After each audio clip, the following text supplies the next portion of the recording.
How's it going, folks? All right. Uh, Thought I'd come back and follow Jim's footsteps and talk about Thanksgiving weekend uh, and the weekend before that also. But so I don't forget, as I sometimes tend to do in these videos, we'll start with what I got playing in the background. One Man's Passion, the George McDrichian Ensemble. He's an oud player, and this is on the Shinachie label.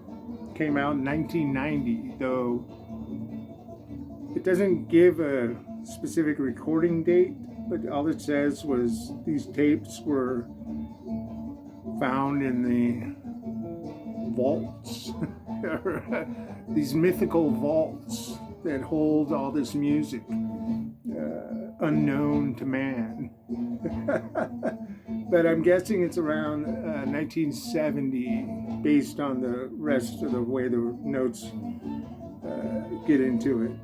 But yeah, I guess he was commissioned to make an album using Middle Eastern melodies and with incorporating some jazz in it. So he plays the oud. You have a qanun, a soprano sax, a couple of percussionists, electric bass, and 12-string guitar. So yeah, really nice. You can hear it. So yeah, the weekend before Thanksgiving, it was a Sunday. I went to the Orange County Record Show with Alex, Diamond Marimba, to sell some records. Him and I went in on a table, and it's the first time I've gone to sell anything, and I won't get that much into my feelings on it, other than I'm never going to do it again. I know that. Yeah, it's just, I've only been to 2 other record shows ever to buy, and they're like 30 years apart. One was early on in LA, probably 1990, and the other was in Austin, 2019. The Austin was cool. It was a trip Jim and I made to commemorate our 50th birthday, and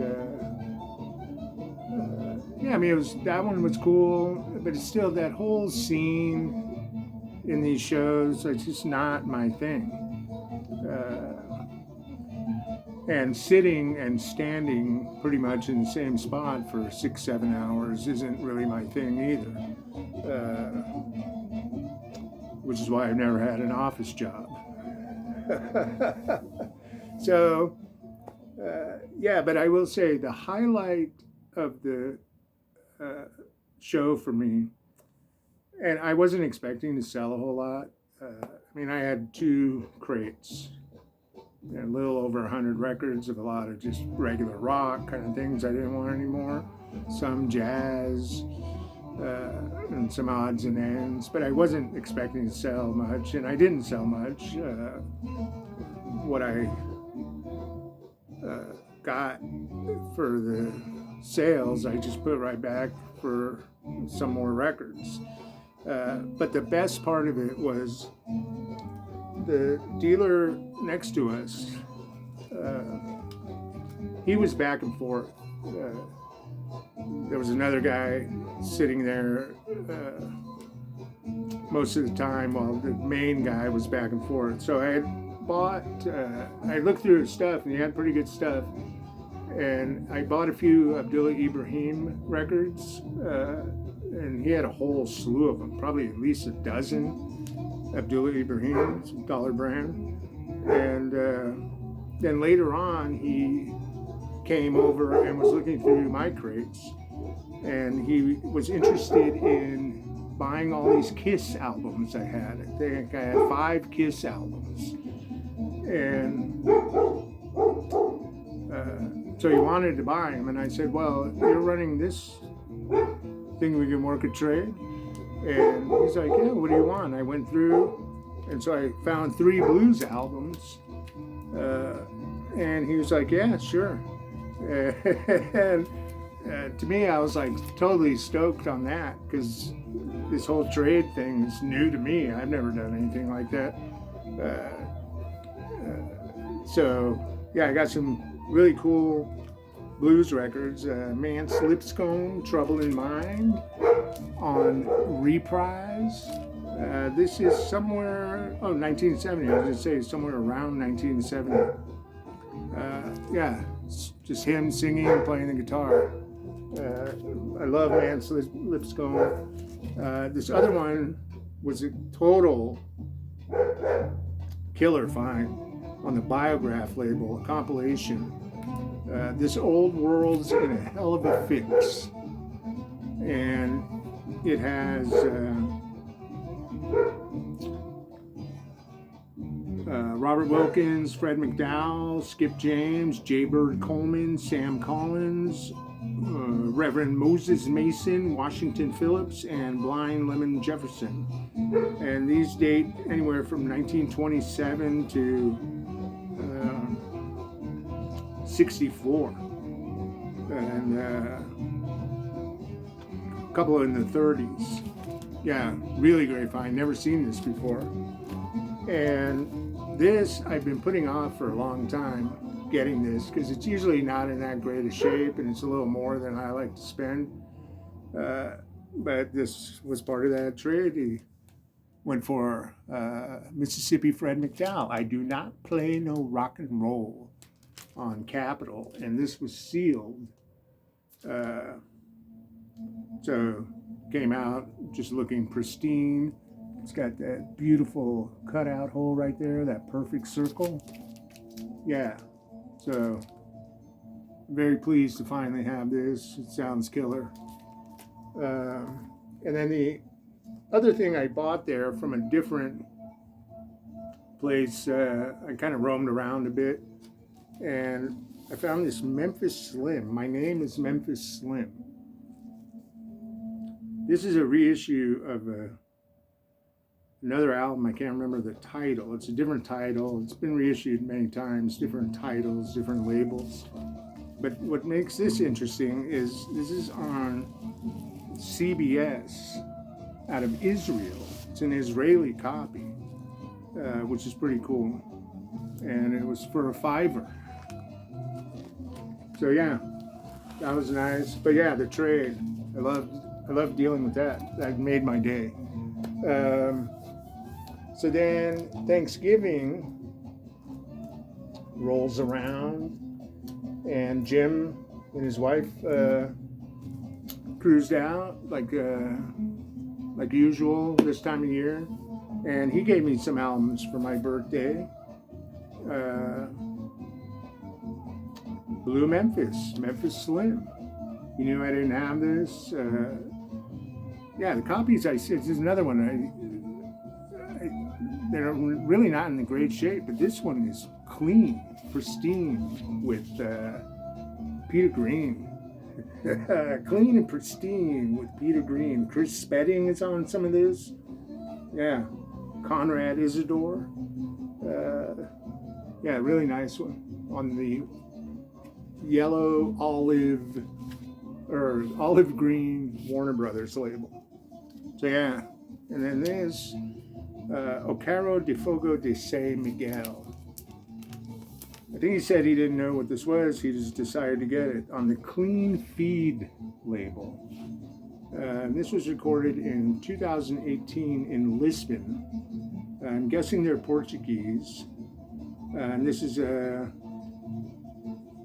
octet, 8 players, with San Miguel leading on trumpet and arrangements. You got alto trombone, alto sax, guitar, bass, organ, a couple of percussionists. And there they are. I listened to one side of this. Yeah, this is the modern jazz. I mean, you have to listen to it again, but it sounds like it's a little on the contrarian side when it comes to jazz. Really nice sounding is what I noticed. Yeah, Opero de Fogo de Say Miguel. And this was very cool. I think this is, again, he said he didn't really know much about this or didn't know it. I'm not sure exactly. This Marcus Stockhausen with Ali Reza Mortazavi, Hamdalaneh, Intimate Dialogues. This is from 2015, recorded in Italy on the Dark Companion label. Limited, hand-numbered, first edition colored vinyl, 327 out of 500. Yeah, this is an orange or red? Kind of red. But this is a very cool cover. Opens like that. Then like that. Then like that. Yeah, very nice. And I listened to this once. Yeah, it's very. As I was listening to it, I thought, yeah, this kind of sounds like it could be a modern ECM record. It has that ECM vibe. Very kind of cascading,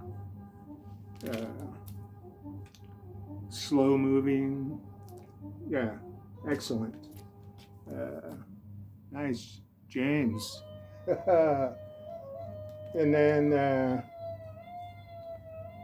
after, so that record show was Sunday.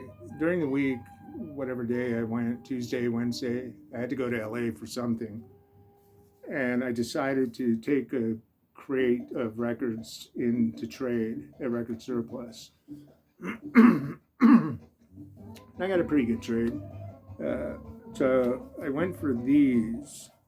This first one's another blues compilation, Ramblin' on My Mind, a collection of classic train and travel blues. Now this, pardon the noise, is interesting in that it's on the Milestone label. And I think it's from 66 or 67. But the thing that made it for me was there's different players like Johnny Young,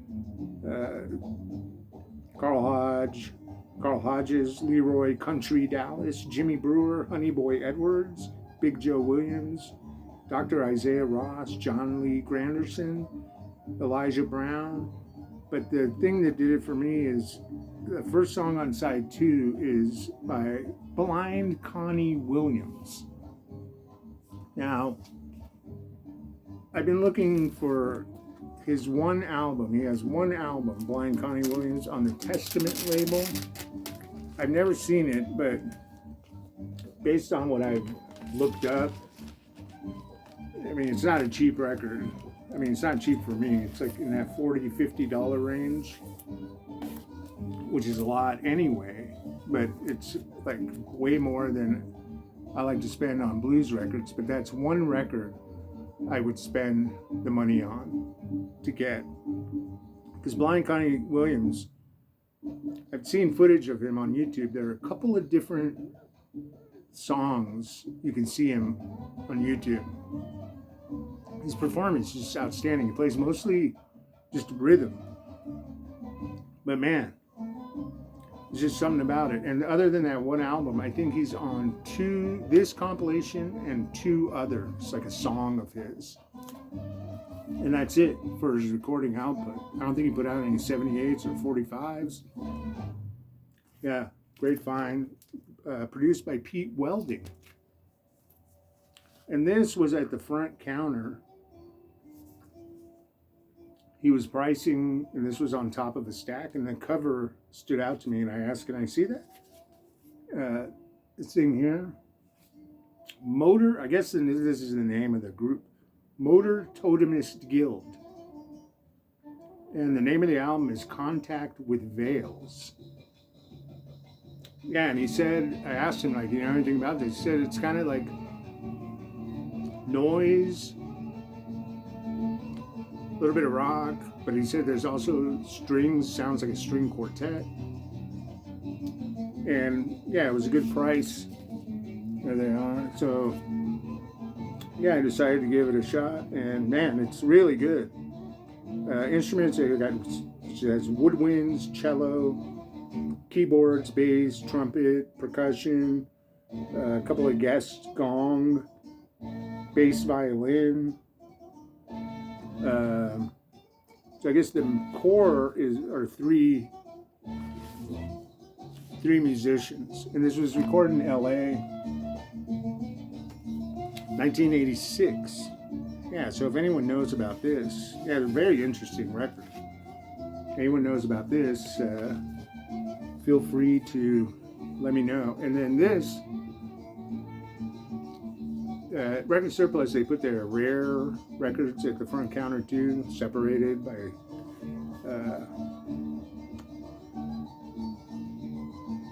rock, jazz. So I looked through their jazz, saw this. This is one I've never come across before. It's Albert Ayler, 1966, live in Lorac, Germany and Paris, France. And this is a double. First record is a full album. Second one is an EP, about 11 minutes aside. And I listened to this a couple times. Ayler. You know, I feel like I don't have enough Ayler. This might be my fifth or sixth Ayler record. And whenever I listen to him, and I was listening to this, I thought, okay, this guy is really onto something completely unique from anything else. And in a way, it still is completely unique. Because most of his music, especially his live stuff, he's taking music from the past, the past from the era he was in, the time he was in, and doing something, some kind of alchemy to it, and then sending it out into the future and making it sound like something that I still have never heard.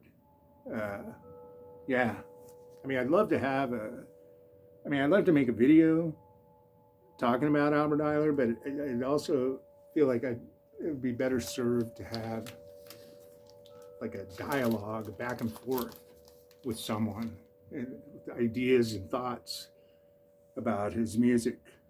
I know Alex did a video, at least one video on him with his Impulse albums, talking about his Impulse albums, but yeah, there's just something about Ayler that's just like, really almost indescribable. Let me flip this. So yeah, I'd love to have an Albert Ayler round table.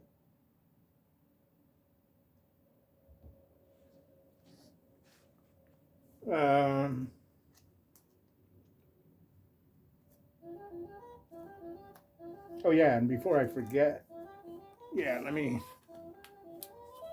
I got this in the mail a couple weeks ago from Dave. This People in Sorrow Art Ensemble of Chicago. Somehow it's eluded me for so many years. But I guess he found an original. Did it originally come out in France? But yeah, so he sent me his U.S. NESA copy, and this is another one that's just. I don't have that many art ensemble albums. I think this is my fourth. I only have 3 others, and this is unlike anything else I have in that. I mean, it's like this title. I mean, both sides are People in Sorrow, part 1, part 2, for about 40 minutes. And it's just slow and building and dark and, yeah, really empathetic. Lovely stuff. Thanks, man.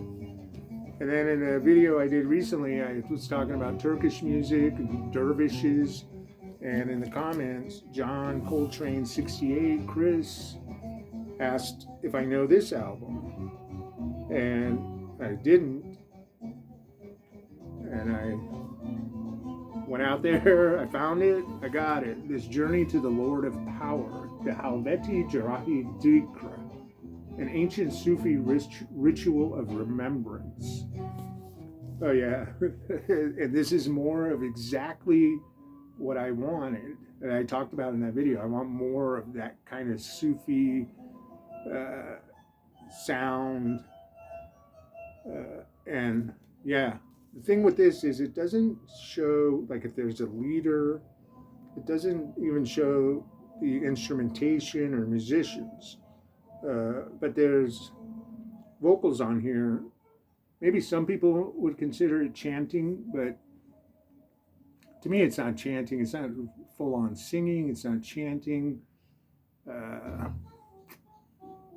I don't know. There's a nai in there with maybe a string, some kind of string instrument.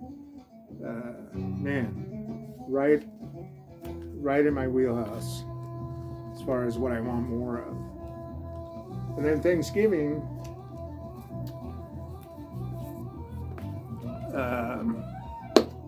after dinner and before the lip sync festival,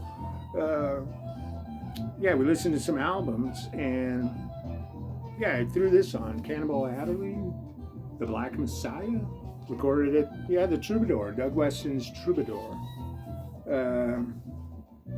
Played a couple sides. This is a double. Played side 1 and 2, and it sounded really good. The Cannonball plays soprano on some of this, and his soprano playing is just pure fire.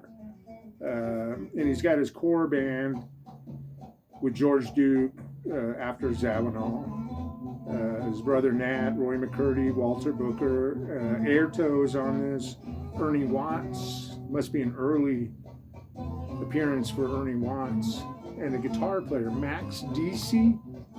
There's a song of his on here that's kind of like, I say Mike DC.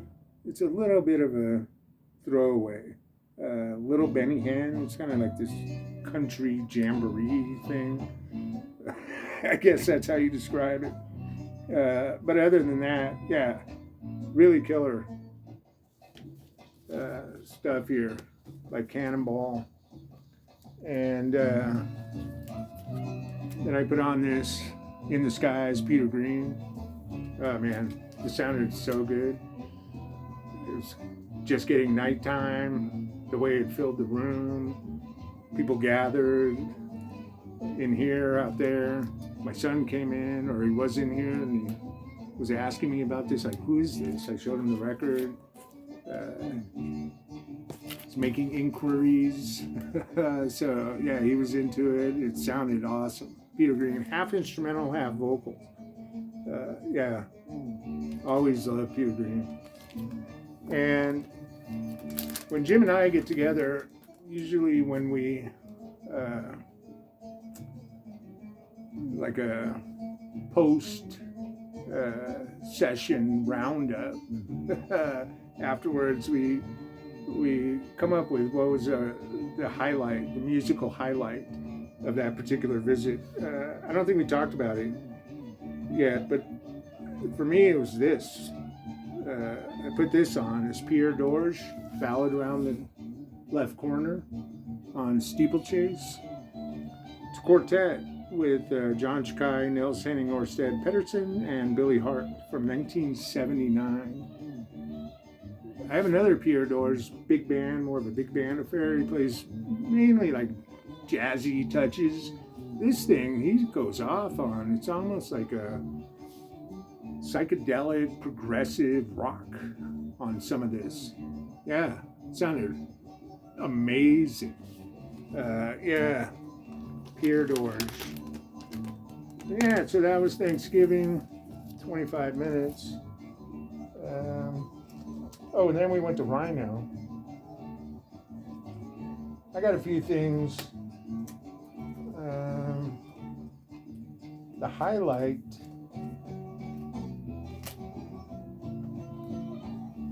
for me was this Michael Vahila solo acoustic guitar record. I guess it's his own label, Satyam Records, out of Canton, Ohio. It's from '79. It's all acoustic guitar. It's called Haiku. So with the painting there, his somber, introspective look, you get a feel for the music. Mainly short tracks. A lot of songs on here. Mainly short, but it has a nice feel to it. You can sit here and just meditate on it. Yeah, really nice. And I think I said it in that acoustic guitar cubby video. I mean, so many of these acoustic guitar records are cheap and you could just go for it. This other one, we'll make this the last one. I think there was a time before, or one of these times before, when Jim was out and we went to Rhino, he got this record, and there was another copy there this time, and he said, yeah, it's really good. There's James Zitro, New Moon in Zitron, with Dave Liebman.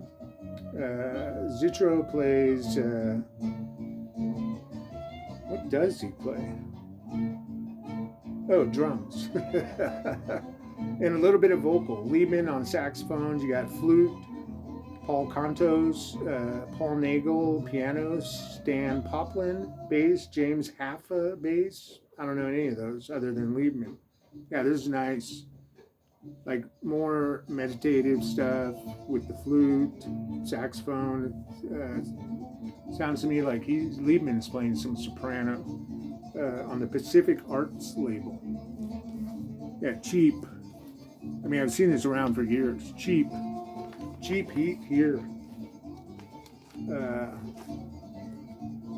Yeah, does this have a year? 78. So yeah, that's it for that.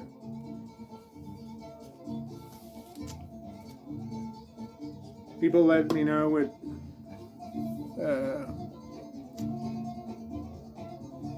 you think of the Ayler topic. So yeah, that's it. Before it goes on to 30 minutes. What am I going to do? All right, everyone, take care.